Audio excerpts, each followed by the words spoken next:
Morning, sunshines. Last night was the last night of night racing, Downs After Dark, here at Churchill, because this is closing weekend. Thank God it's almost over. But after it closes, Ellis Park opens in Henderson, and I would much rather drive to Louisville than Henderson. Because I live in Midway, Kentucky, technically, central Kentucky, and Louisville is only about an hour away. Henderson is 3 hours away. So lucky me, I get to drive to Henderson Wednesday next week to work at Ellis Park Wednesday, Thursday, Friday, Saturday, and Sunday because next weekend is opening weekend for them. I won't be driving there and back every day, thank God, but I will be staying the night in a hotel for a couple nights a week. So yeah, fun times, I guess. At least I get paid for it.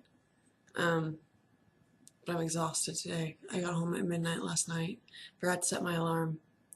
Magically woke up at about 7 o'clock, which is good because I usually leave at 7:30. So I'm still not yet fully awake after that hour drive up here. And I got to work 30 minutes early because it's Saturday and there's never any traffic in Louisville on Saturday morning. Go figure. But I hadn't really said anything on here since my update last Saturday. Wednesday was the funeral for my friend, Jonathan. It was in Campbellsville, about an hour and a half away from where I live. I picked up two friends that I went to high school with, and we all went together. It was a sad and somber event. Of course, it's always hard saying a final goodbye to a good person like that. So it was hard, but survived and I'm still pushing through. Words are hard and math hurts. I'm sorry. I can't coherently think right now. I even have coffee, but it's not quite kicking in yet. But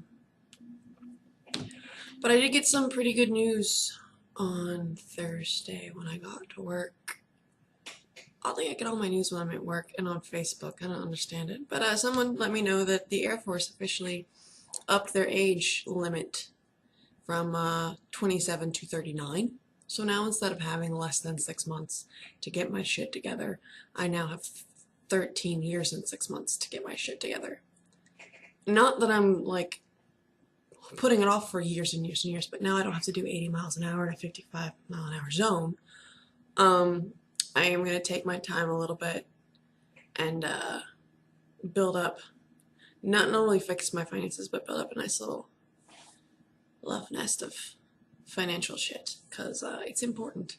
More important than anybody ever, well, no, I take that back. More important than I realized. My mother tried to make me realize that in a young age, and I think that's why I didn't really pay much attention to it, because when you're a kid, who pays attention to their mother?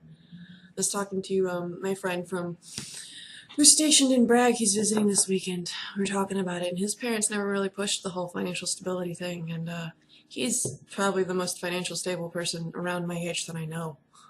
So I guess it's all in how you were raised. With my mother shoving it down my throat every second, I never really paid much attention to it. With his parents not really saying much about it, it was very important to him. Go figure. But yeah, so that's what's up. Not a whole lot to report. Maybe I'll add more to this later. And if so, I'll cut this part out, obviously, because no one likes it when I say, maybe I'll add more later, and then I add more later. It's like, guess what? I was right. Or I don't even add more later, and you're like, oh, you left me hanging. I don't think I'll leave anybody hanging, because I don't really know how many people, if anybody, watches this shit. So in begging for things to talk about, a friend suggested that I talk about long-distance relationships. I've never been in one personally.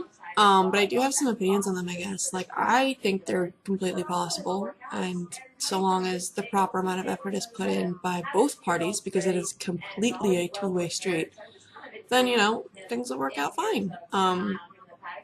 One can't put in more effort than the other, and if one feels like one is putting in more effort, they need to talk to their significant other about it.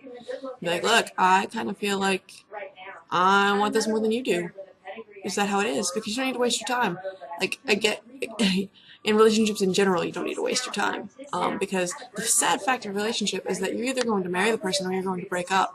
So if you don't want to be with the person at the same amount that they want to be with you, there's no point in going because you're not going to get married.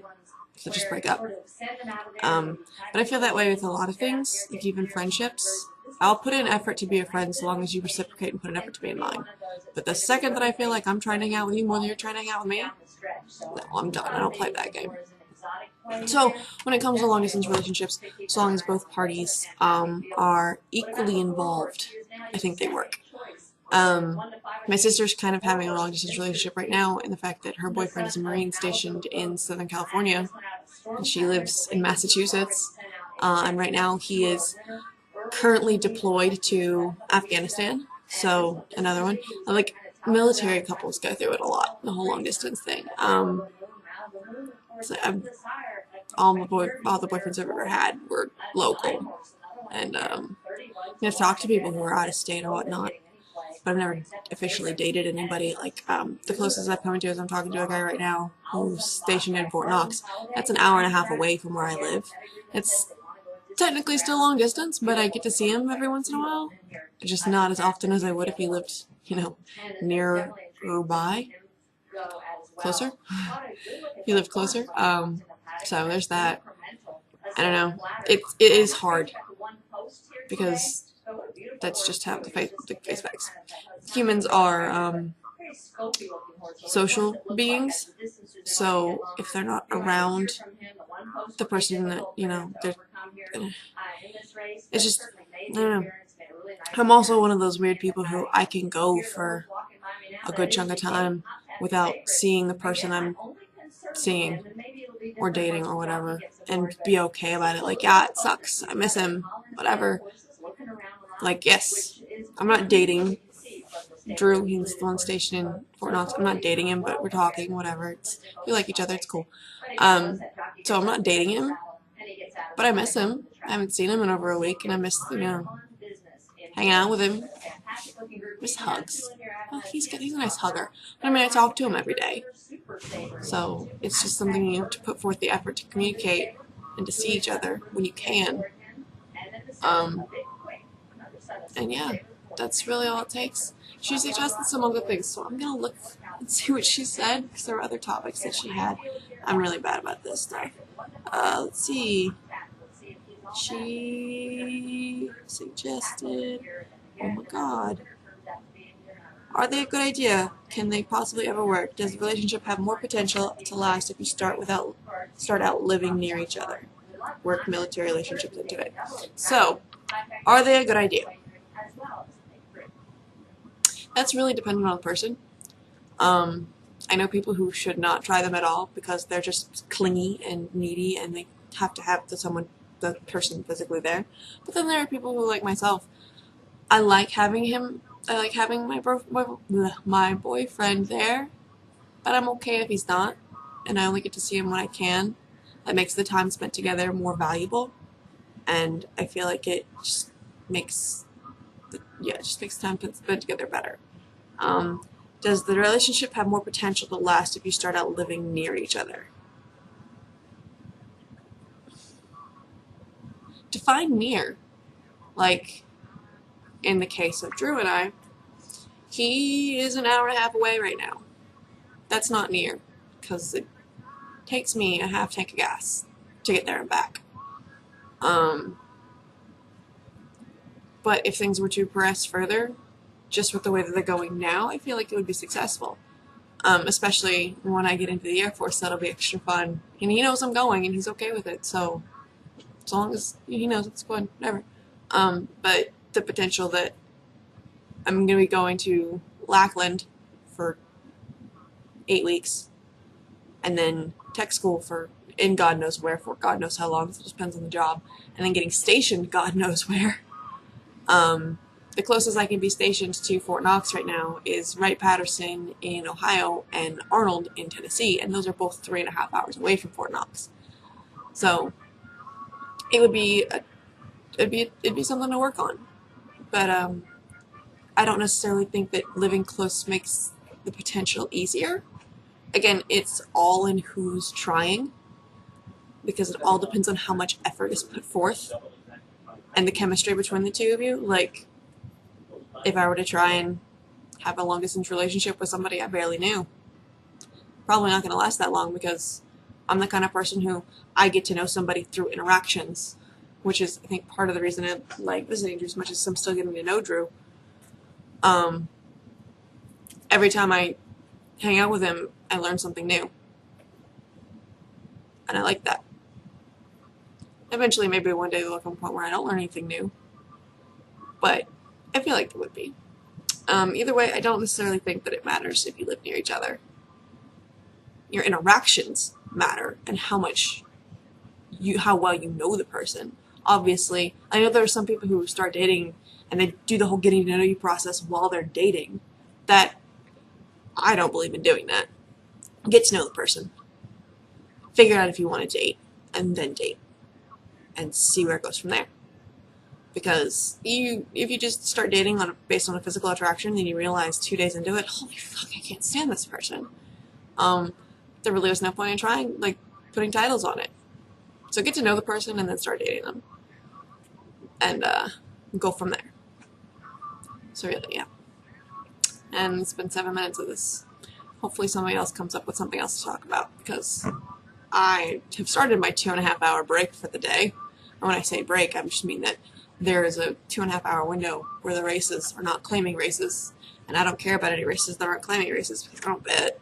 So why do I care who wins? So yeah, I have 2.5 hours of filling out putting these applications into the computer.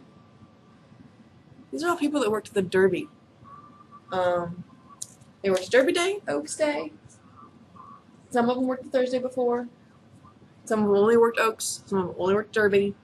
Either way, they all have to have their licenses put in here, because Churchill Downs wrote us a big fat check for them, which means we have to have them on file, even though they never got their badges. And it doesn't matter anymore, because they don't work here anymore. So I'm going to have fun doing that, as well as clearing the card for tomorrow, because I need to do that so I can call the trainers.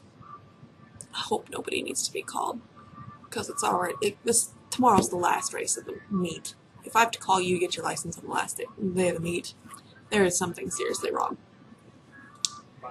And to tag on something about the whole long distance relationship thing, I said that I wasn't in one. The closest thing I'm getting right now is that the guy I'm talking to is stationed at Fort Knox. I just actually learned that the guy I'm talking to was being moved back to El Paso, Texas. At I forget what fort he was at down there, but either way, yeah, that kind of sucks. We both knew that, one of us would be leaving eventually, but we both kind of thought it would be me, and we didn't think it would be this soon. And I'm going to see if that was him, because he's either leaving tomorrow or Monday. And yeah, it wasn't him. But that sucks, because I haven't seen him since Saturday last week. And if he leaves tomorrow or early Monday, I won't get to see him at all before he leaves. Like, tonight is the only opportunity I'd have to get to see him. And I can't go down there tonight. So it sucks. But that's kind of what the military is, I guess. So I might be able to update a little bit more on long distance relationships in like a week. So again, we're not technically dating, just kind of seeing how things play out, and that's what we're going to keep doing even when he goes to Texas. So guess we'll see.